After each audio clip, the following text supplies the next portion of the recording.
Welcome to Online Study with Mohammed Rizwan Mir. Viruses को हम study कर रहे थे। आज का जो हमारा टॉपिक, आज हम पढ़ेंगे structure and classification of viruses को। सबसे पहले तो हम देख लेते हैं कि एक एक करके पढ़ते हैं। पहले हम क्लासिफिकेशन के ऊपर आ जाते हैं, उसके बाद फिर हम स्ट्रक्चर को डिटेल में पढ़ेंगे। तो the first part is classification.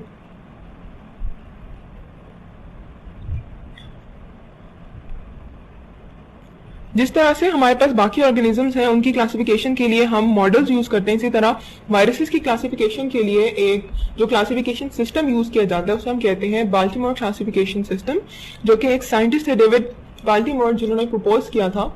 इसको मैं लिख देती हूँ, बाल्टीमोर क्लासिफिकेशन सिस्टम।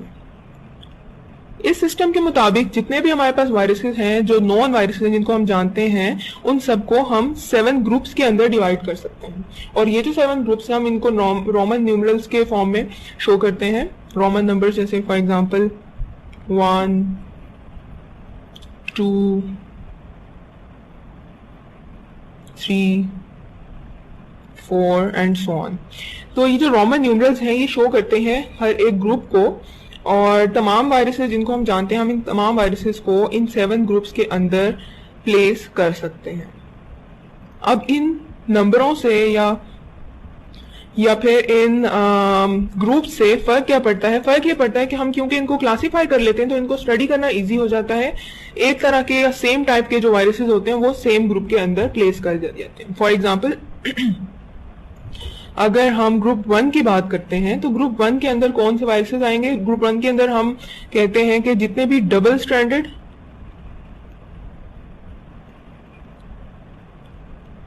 डीएनए, जितने भी वायरसेस जिनके अंदर जो उनका डीएनए है वो डबल स्ट्रैंडेड होगा। स्ट्रैंडेड का मतलब है इस तरह से स्ट्रैंड्स होते हैं वायरसेस के अंदर डीएनए के। तो जो हम इस तरह से एक डबल स्ट्रैंडेड वायरस होगा तो वो वायरस ग्रुप 1 के अंदर आ जाएगा। इसी तरह ग्रुप 2 की अगर हम बात करें, ये ग्रुप 1 था। ग्रुप 2 की जब हम बात करते हैं, ग्रुप 2 के अंदर कौन से वायरसेस आएंगे? वो वायरसेस होंगे जो कि सिंगल स्ट्रैंडेड डीएनए से बनेंगे, जिनके अंदर डीएनए का सिर्फ एक स्ट्रैंड पाया जाएगा। वो तमाम single stranded DNA viruses group 2 के अंदर आएंगे। और इसकी जो एक एग्जांपल है वो हम देखेंगे बैक्टीरियोफेज। बैक्टीरियोफेज को आज हम उसके स्ट्रक्चर को भी देखेंगे और लेटर अपने बाकी लेक्चर्स के अंदर हम बैक्टीरियोफेज को डिटेल में पढ़ेंगे। तो ये इसके एग्जांपल। इसी तरह जो थर्ड ग्रुप है हमारे पास, थर्ड ग्रुप के अंदर वो वाले वायरसेस आते हैं जिनके अंदर डबल स्ट्रैंडेड आरएनए होता है। RNA stands for ribo nucleic acid. तो जो थर्ड ग्रुप है हमारे पास, उसके अंदर कौन से वायरसेस होंगे? वो वायरसेस जिनके अंदर डबल स्ट्रैंडेड आरएनए पाया जाएगा। ठीक है, अच्छा। ग्रुप 4 के अंदर क्या होगा? ग्रुप 4 के अंदर वो वाले वायरसेस होंगे जिनके अंदर पॉजिटिव सिंगल स्ट्रैंडेड आरएनए होगा। Positive single stranded RNA. इसकी अगर हम एग्जांपल्स देखें तो हम बहुत सारी ऐसी बीमारियां जो ह्यूमन बींग्स के अंदर पाई जाती है, फॉर एग्जांपल हेपेटाइटिस ए का जो वायरस है, hepatitis A, and hepatitis C, इसका जो वायरस है वो ग्रुप 4 के अंदर आता है। इसके आगे अगर हम चलें तो ग्रुप 5 के अंदर जो वायरसेस आते हैं, इसके अंदर वो वायरसेस होते हैं जो कि नेगेटिव सिंगल स्ट्रैंडेड आरएनए है। इसके अंदर हमने देखा था पॉजिटिव, और ग्रुप 5 के अंदर नेगेटिव सेंस भी इसको हम कहते हैं, positive sense single stranded RNA. वो वायरसेस जिनके अंदर आरएनए का सिर्फ एक स्ट्रैंड होगा तो वो ग्रुप 5 के अंदर आएंगे। इसकी अगर हम एग्जांपल देखें तो हमारे पास जो फ्लू का वायरस होता है, इन्फ्लुएंजा का वायरस, वो इसके अंदर आ जाता है। इसके अलावा मीजल्स, मम्स, बच्चों को जो अक्सर बीमारियां हो जाती हैं, मम्स हैं, एंड रेबीज ऑफ कोर्स, जिसे हम कहते हैं कि डॉग के काटने से, कुत्ते के काटने से जो बीमारी होती है रेबीज। तो ये तमाम जो वायरसेस हैं वो ग्रुप 5 के अंदर आ जाते हैं। ग्रुप 6 के अंदर कौन से वायरसेस आएंगे? ग्रुप 6 के अंदर वो वायरसेस आएंगे जिनके अंदर डिप्लॉयड सिंगल स्ट्रैंडेड आरएनए होगा। Diploid single stranded RNA. तो तमाम वो वायरसेस जिनके अंदर डिप्लॉयड सिंगल स्ट्रैंडेड आरएनए हो उसे हम कहेंगे कि वो ग्रुप 6 के अंदर आ जाएंगे। रिवर्स ट्रांसक्राइबिंग, एक और वर्ड आप इसके साथ ऐड कर लें, रिवर्स ट्रांसक्राइबिंग। इन टर्म्स को आप डिटेल में बाद में देखेंगे। Reverse transcribing diploid single stranded RNA, RNA का एक सिंगल स्ट्रैंड जो है वो इनके अंदर पाया जाएगा। और इसकी अगर हम एग्जांपल को देखें तो HIV जो हमारे पास बीमारी है, ह्यूमन इम्यूनोडिफिशियंसी वायरस HIV, वो इसकी एक एग्जांपल है। HIV के वायरस को आज हम इसके स्ट्रक्चर को देखेंगे और लेटर अपने लेक्चर्स के अंदर HIV वायरस को डिटेल में देखेंगे किस तरह से ये एक्ट करता है। तो ये हो गया ग्रुप 6। ग्रुप 7 के अंदर जो कि लास्ट ग्रुप है वायरसेस का, वायरसेस की क्लासिफिकेशन का, उसके अंदर जो वायरसेस आते हैं वो हैं जी हमारे पास circular double stranded RNA, sorry circular double stranded DNA. दो स्ट्रैंड्स होंगे डीएनए के और वो सर्कुलर फॉर्म में होंगे, तो वो हमारे पास ग्रुप 7 के अंदर आ जाएंगे। और इसकी एग्जांपल अगर हम देखें तो वो हेपेटाइटिस बी का जो वायरस होता है, वो हेपेटाइटिस बी का जो वायरस है वो ग्रुप 7 के अंदर आता है। तो ये हमने देख ली, क्लासिफिकेशन देख ली हमने वायरसेस की, कि जितने भी वायरसेस हम उनको 7 ग्रुप्स में किस तरह से क्लासीफाई करते हैं। आई एम सो सॉरी, मेरी राइटिंग यहाँ बहुत बुरी हो रही है। Anyways, moving on to next part, that is structure of viruses. Viruses के स्ट्रक्चर को हम देखेंगे डिटेल में कि वायरसेस का स्ट्रक्चर किस तरह से होता है। सबसे पहले हम एक हेडिंग बना लेते हैं, स्ट्रक्चर ऑफ वायरसेस। सबसे पहले तो हम एक जनरलाइज्ड सा स्ट्रक्चर देख लेते हैं कि वायरसेस का एक जनरल स्ट्रक्चर किस तरह का होता है। फिर हम डिटेल में देखेंगे, डिटेल्स देखेंगे डिफरेंट तरह के वायरसेस की, जिसमें बैक्टीरियोफेज आ जाता है हमारे पास और बाकी मजीद और तरह के वायरसेस भी आ जाते हैं। अच्छा, जहाँ क्लासिफिकेशन की हमने बात की वहाँ कुछ बातें आप और ऐड कर लीजिए, बल्कि स्ट्रक्चर को हम बाद में देखेंगे। पहले हम एक और क्लासिफिकेशन को अगर देख लें तो ज्यादा बेहतर होगा। ये जो क्लासिफिकेशन है, ये क्लासिफिकेशन है on the basis of host. Host किसे कहते हैं? होस्ट हम कहते हैं उस ऑर्गेनिज्म को जिसके ऊपर वायरस जाके स्टे करता है और फिर कोई ना कोई डिजीज कॉज करता है। तो on the basis of host अगर हम देखें, on the basis of host की बेसिस पे देखें तो भी हम वायरसेस को क्लासीफाई कर सकते हैं। एक ब्रॉड सी हमारे पास क्लासिफिकेशन आ जाएगी उस केस में। होस्ट क्या हो सकते हैं? होस्ट हमारे पास या तो कोई प्लांट हो सकता है, या फिर कोई एनिमल हो सकता है, या फिर हम अगर माइक्रो ऑर्गेनिजम्स की बात करें तो हम कहते हैं कि बैक्टीरिया भी एक होस्ट है। ठीक है, तो जो ऐसे वायरसेस जो कि प्लांट्स के ऊपर एक्ट करते हैं, प्लांट्स के ऊपर डिजीज कॉज करते हैं, हम उनको एक ग्रुप के अंदर डाल देंगे। फिर जो वायरसेस जो एनिमल्स के ऊपर एक्ट करते हैं, एनिमल्स के ऊपर जाके अटैच होते हैं और डिजीजेस कॉज करते हैं, वो हमारे पास एनिमल वाले ग्रुप के अंदर आ जाएंगे। और जो थर्ड टाइप है जो वो वायरसेस जो कि बैक्टीरिया के ऊपर एक्ट करते हैं। तो जो वायरसेस बैक्टीरिया के ऊपर एक्ट करते हैं उनको हम एक स्पेशल नाम दे देते हैं, हम उनको कहते हैं बैक्टीरियोफेज। फेज का मतलब बेसिकली होता है कि ईट करना, एंगल्फ करना। ठीक है, ईटर्स। तो बैक्टीरियोफेज क्या है? बैक्टीरियोफेज वो वायरस है जो कि बैक्टीरिया के ऊपर आके अटैच होता है और बैक्टीरिया को फिर अटैक करता है। प्लांट्स वायरसेस हमने लास्ट टाइम बात भी की थी, टोबैको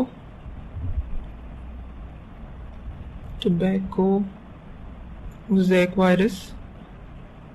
जब हमने बात की थी कि टोबैको मोज़ेक वायरस को फर्स्ट टाइम जब क्रिस्टलाइज किया गया, तो ये टोबैको मोज़ेक का जो वायरस है ये प्लांट्स के ऊपर एक्ट करता है। इसी तरह अगर एनिमल्स की बात करें, फॉर एग्जांपल इन्फ्लुएंजा वायरस है, एनिमल्स के अंदर आ जाएगा। तो ये एग्जांपल्स है हमारे पास different types of viruses on the basis of host के ऊपर। अगर हम होस्ट के बेसिस पे क्लासीफाई करें वायरसेस को, तो इस तरह से हमारे पास 3 कैटेगरीज बन जाती हैं। अब हम आ जाते हैं स्ट्रक्चर के ऊपर। वायरसेस का जो जनरल स्ट्रक्चर अगर हम देखें तो हम ओवरऑल वायरस के पूरे वायरस को 2 पार्ट्स में डिवाइड कर सकते हैं। For example we have a virus. इस वायरस को हम 2 पार्ट्स के स्ट्रक्चर को 2 पार्ट्स में डिवाइड कर सकते हैं। एक को हम कहते हैं कोर और दूसरे को हम कहते हैं लेट्स सपोज हम इसको यहाँ पे कोड कह देते हैं, इसको और नामों से भी जाना जाता है, और कोर और कोड। ठीक है, कोर जो है वो बेसिकली वायरस का इनसाइड का स्ट्रक्चर, अंदर का स्ट्रक्चर है, और उसके अंदर होता क्या है, इसके अंदर डीएनए होता है, इसके अलावा एंजाइम्स हो सकते हैं, आरएनए हो सकता है, और कुछ पार्ट जो है वो प्रोटीन का भी हो सकता है।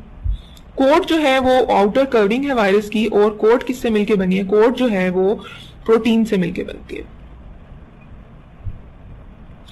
तो ये एक स्ट्रक्चर हो गया। अगर हम इसको ड्रॉ करें तो फॉर एग्जांपल मिडिल में हमने कहा कि हमारे पास है कोर, कोर जो है वो डीएनए हो सकता है, कोई ना कोई डीएनए के स्ट्रैंड होंगे, उसके बाद इसके ऊपर एक आउटर कवरिंग होगी जिसे मैंने कह दिया कि वो है कोट, जो कि प्रोटीन से मिलकर बनी होगी। इसके लिए एक अलग से नाम होता है जिसे हम कहते हैं कैप्सिड।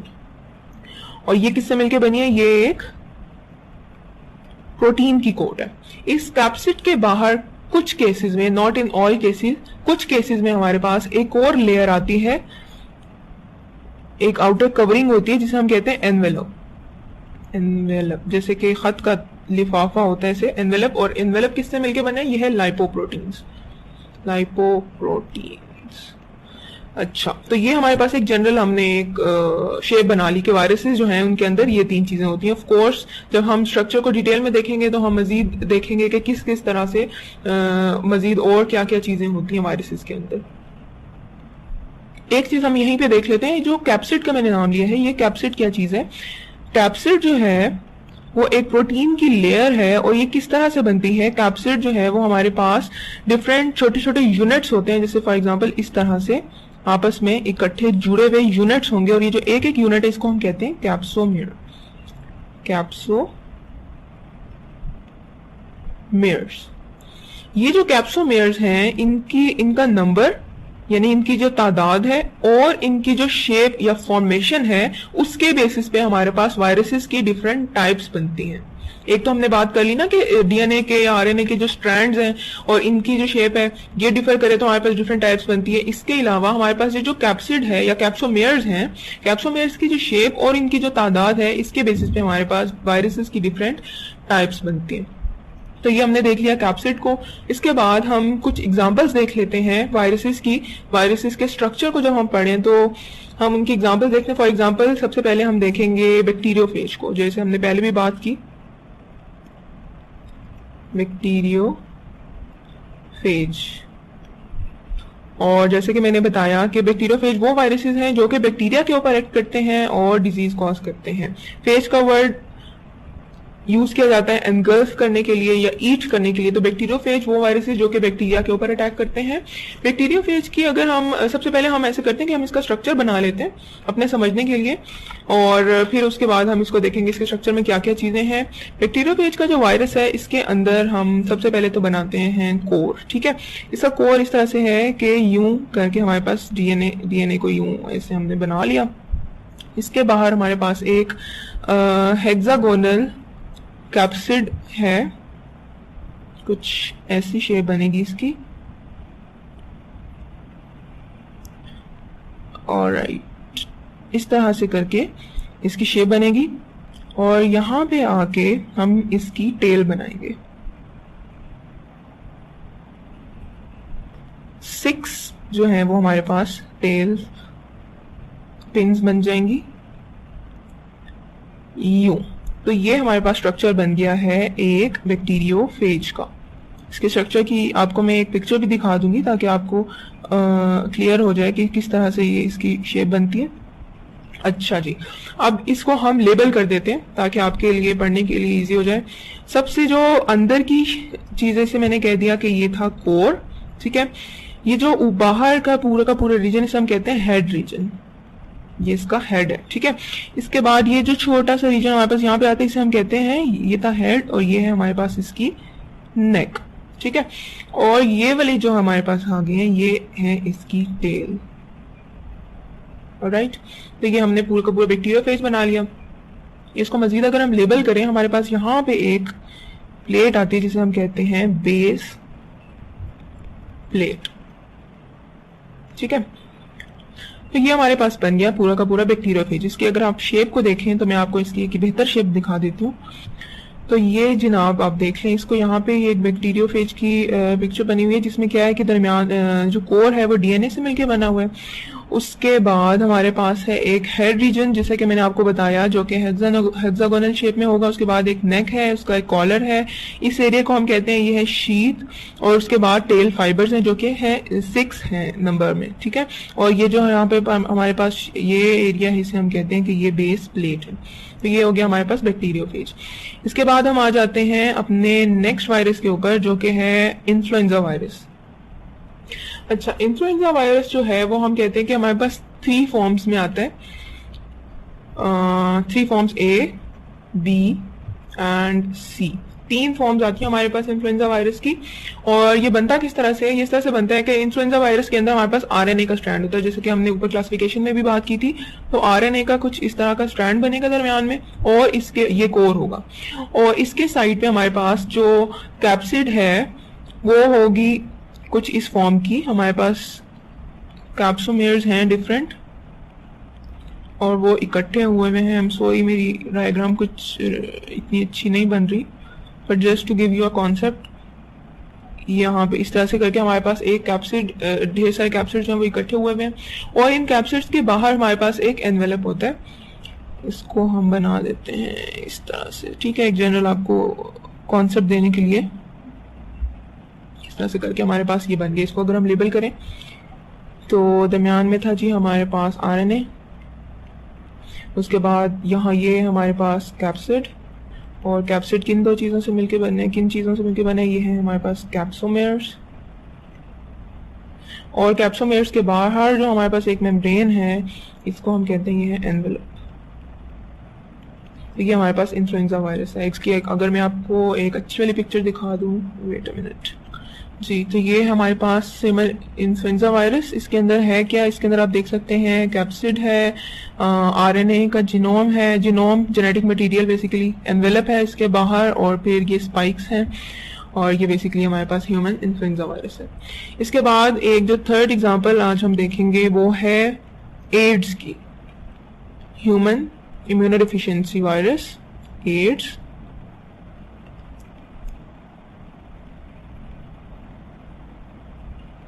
सॉरी, एड्स नहीं, हम इसको कहते हैं HIV कह देते हैं हम इसे,